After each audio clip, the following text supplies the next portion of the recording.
Ebisere bisinga wandikola ekintu okulumya omuntu n'owunzika nga oyambe muyambekkiriza lwaki. Mwenda wana Uganda abali mu Uganda nadda abantu b'Ekawempe njagala bategeeza nti saagala mugwe mu katego ka Museveni.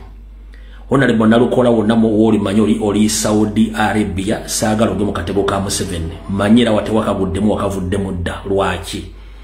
Mbasomesezza ekintu kino njagadde lwaki kibaddemu. Museveni akozesa enkola nnyingi nnyo naye ayina enkola z'akozesa. Embagita psychological warfare. Psychological warfare Museveni asobola okukola ekintu okukulumya n'akumenyaamenya ngo akikoze n'okituliramu ng'olaba akujooze ng'olaba tolina kyogenda mukola kati n'akumenyaamenya emotionally psychologically n'ogamba ye kisiva ku kintu kino. Enkola agikozesa nnyo. Kati mu nkola ey'olwaleero gye baasazizaamu okulonda kwa Nalukola babeera balowooza nti balumizza Kyagulanyi balumizza National Platform w'abantu naye tebalumizza ffe beerumizza lwaki. One, bw'osazaamu okulonda kwa Nalukola ng'obeesinga ku mateeka ge wakozesezza, amateeka ate tegasapootinga bye wasazeewo byonna biba byakiyaayi. Wagambye abantu bangi tebalonda bali mitwalo 16 n'obugwamu nga n'ennambi yennyini teyalonda. Obujulizi tulina bwe sigenda kuzannya n'obudde n'ennambi yalonda. Okitegera bulungi nnyo. Obujulizi tulina nga mukennyini mu mwakuba abantu. Ompulira bulungi nnyo.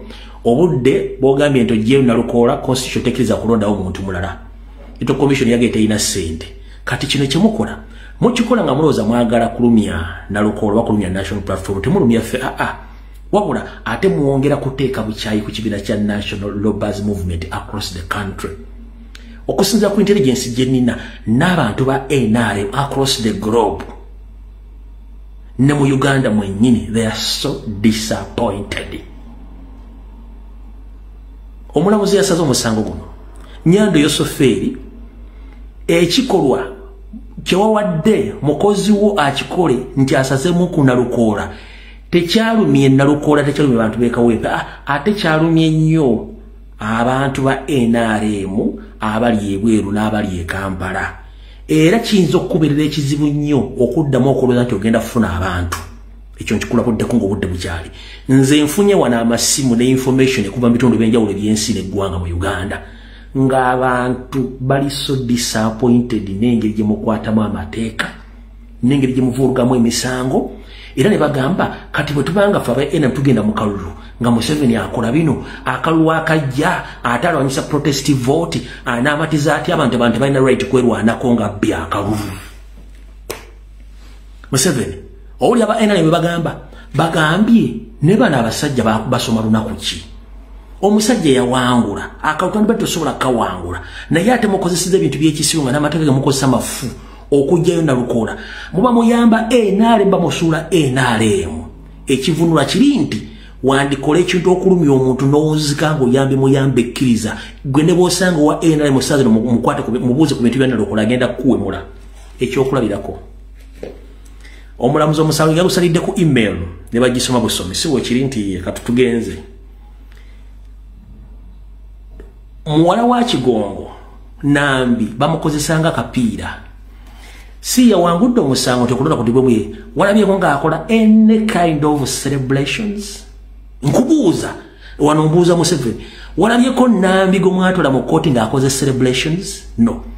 Walabyeko abantu b'Ekawempe ba NRM nga bakoze celebration nti Nambi awangudde Nalukola? Walabyeko celebration ya NRM yonna mu Kawempe? Oba ikenyini ne yawo omusango olabyeko ng'akola celebration oba ina public statement kyakoze? No. Kubanga ekintu kimwakoze kyayongedde kuziika NRM mu kalulu kano ke tugendamu. N'olw'ensonga eyo kati ffe bwe tugamba tugenda mu kalulu nga tugenda kukozesa protest vote kitegeeza tufuna legitimacy nti ne mu kkooti tetwagala kutuuka kubanga abalamuzi be bamu be bagenda okukola kye bakoze mu musango gwa Nalukola. Lwaki tutuuka mu kkooti nga protest vote weeri ate gye mulwanyisa?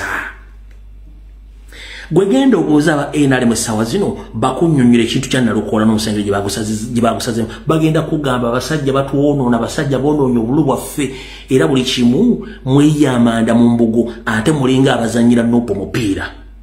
kati mbategezezza mujja kitegera lwaki embaata enywa amazzi n'etambula mpola ate esigala eweekeera kati kyo mukitegedde bulungi nnyo awo tuvuddewo katugende ku nsonga zino ziri ntono nnyo ku bintu by'ekawempe.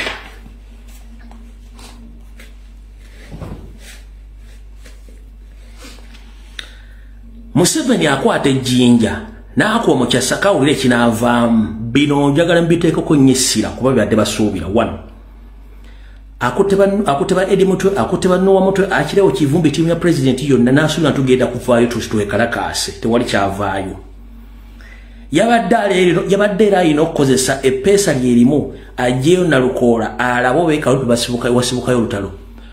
Abantu bazibu nnyo bamugabe bugambe nti affe tugende mu kalulu tugenda kakubyawo mirundi 10 ku kali ke twawa Nalukoola kati na kino kimushookinga kyabadde abaze nti abantu bagenda kwekalakaasa abantu basigadde bali silent. Nyando Yesoferi omuganda omumanyi omuganda mugoyo ogulya ne gukusiiwula emimwa simanyi oba oluganda olumanyi. Nyando Yesoferi abaganda mugoyo omugoyo ogulya nga nago bekusiiwula emimwa ate omugoyo ogumanyi kangu okunnyonnyole okwata lumondo waffe omuganda oba omusoga oba omunyolo kye bayita sweet potato n'ofumba ebijanjala byo bw'omala obifumba ngeri omuno ofumbye n'obigatta omu n'obigoya n'obiterekako ogwo tuyita omugoyo. Kati bw'oba oli emmere eyo ogirya kuno okumimwa esigalako n'ekusiiwula emimwa oyo gwe bayita omuganda mugoyo ogulya nga bwekusiiwula emimwa. Kati mukulu oli mukusiiwuuka mimwa abaganda tobamanyi okoze buli kimu oyagala basituke baganye akeka mpo kasazizaamu wabula bagugera ekigambo kimu ti ffe munnaffe tukulinze kuggulawo ndi wano mukaddemu tugenda kamwa time za 100 okitegedde oba wakozeewo ki tewali ekyo mukitegedde bulungi. Yabadde alooza ekampe bagenda kuvaayo sipaaka bakole kye baagala nowhere.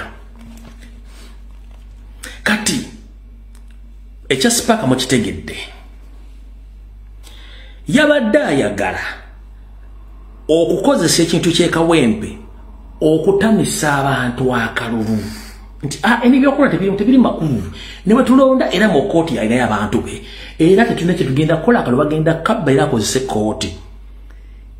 Kati ekyo kyekimu ku ziri tekiniki zakozeseza psychological warfare atamisa abantu akalulu naye abantu bakugambye ffe twetaaga akalulu ako tugenda kaddamu ati ene cost tujja kakuba.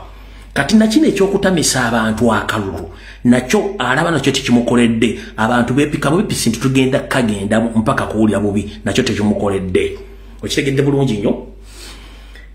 Enkola eyokusatu gyeyagadde afune mu kintu kino yabadde ayagala ateekewo asazeemu okulonda kuno akikozese nga tekiniki ze eza diversion okudivertinga abantu okubajja ku bintu bya embassy ya Germany okubajja ku bya Eddie Mutwe nebyo buli kimu kyonna abantu bakonsentrate ku kino abantu bakibaddeko just hours ne bakivaako bakirinze bulinzi. So kati zino zonna tekiniki ze yaddaataddewo zonna zimufiiridde kubanga tasobodde kuzifunamu nga wabadde akitegeera. Ndowooza otegedde tuwandikula ekintu okulumya omuntu n'owunzika ng'oyambe muyambe ekkiriza ekyo kitegedde bulungi nnyo. So kati ku nsonga y'akalulu k'ekawempe ko Council Nalukoola waddemba okukola apiiru naye Council Nalukoola kyenjagala osooka otegeere mu kino omuntu bw'ali asereza Museveni abaako emmandu emulinya n'ayogera n'ebyama babyogera. Omuntu bw'ali asereza Museveni n'ebyama bya Museveni abyogera ng'ensi tekoze ekitetegedde. Kati omulalu w'omu azze n'ayogera ku social media lwaki mumwogera lubaale w'omulamu tebamusamirira njagala muwuliriza statement zino statement z'omuvubuka ono muziwulira bulungi nnyo. abo wabino wammanga byalina okukola okusigala mu Parliament bw'abakkiriza oba agaane alina okwambala ekikookolo alina okufuna kimasika awo oba ekikutiya kikiro 10 bakimwambaze agenda sinkane General Museveni okusigala mu Parliament ye kubanga kati wano kikulaze petition ebbanga lyevugidde mu kooti zibadde nnaku mbale bagifikisinze mangu. omuntu yomuna agamba nti Nalukola bayagala okulitaininga position ye agenda alabe speaker Anita Amongi amwegayirire kati ono yomu ku ba state agents bwaba akugambye ekintu kitegeeza nti aspininze ebyama bijja bikubye ku mmeeza kati Honorable Nalukola wenjagala otegeerere bani abadde musango gwero badde olwana nani ngenda kusaba muteekeyo appeal mu kooti eddako appeal ebagisala mu within 3 weeks ku 4 weeks ne bakola judgment towooza ani ali emabega w'ekintu ekyo Honorable Nalukola nkusaba either this week muteekeyo appeal ebakuwa judgment within the 3 to 4 weeks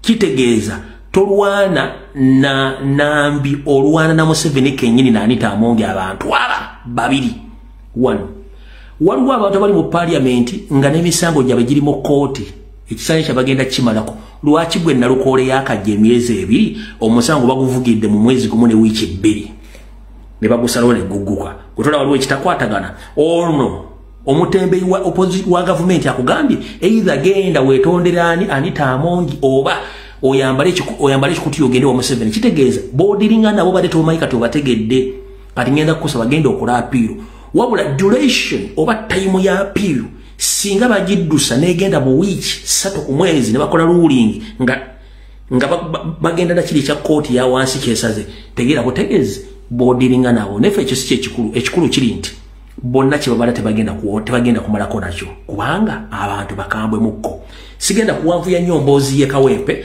ekyo mukitegedde mu kinjagazo bategeeza